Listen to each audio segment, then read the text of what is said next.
اعوذ باللہ من الشیطان الرجیم بسم اللہ الرحمن الرحیم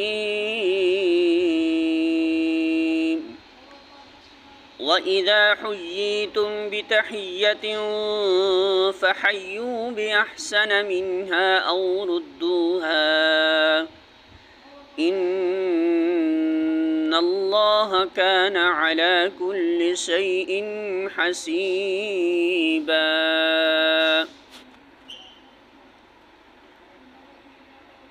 سورۃ النساء آیت نمبر 86۔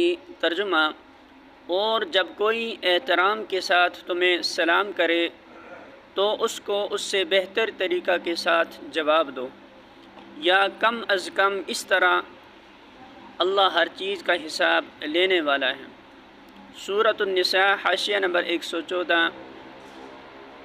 اس وقت مسلمانوں اور غیر مسلموں کے تعلقات نہایت کشیدہ ہو رہے تھے، اور جیسا کہ تعلقات کی کشیدگی میں ہوا کرتا ہے، اس بات کا اندیشہ تھا کہ کہیں مسلمان دوسرے لوگوں کے ساتھ کجخلقی سے نہ پیش آنے لگیں۔ اس لیے انہیں ہدایت کی گئی کہ جو تمہارے ساتھ احترام کا برتاؤ کرے اس کے ساتھ تم بھی ویسے ہی بلکہ اس سے زیادہ احترام سے پیش آؤ۔ شائستگی کا جواب شائستگی سے ہی ہے، بلکہ تمہارا منصب یہ ہے کہ دوسروں سے بڑھ کر شائستہ بنو۔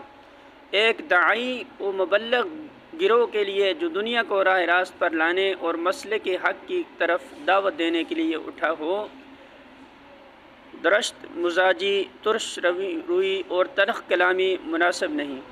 اس سے نفس کی تسکین تو ہو جاتی ہے، مگر اس مقصد کو الٹا نقصان پہنچتا ہے جس کے لیے وہ اٹھا ہے۔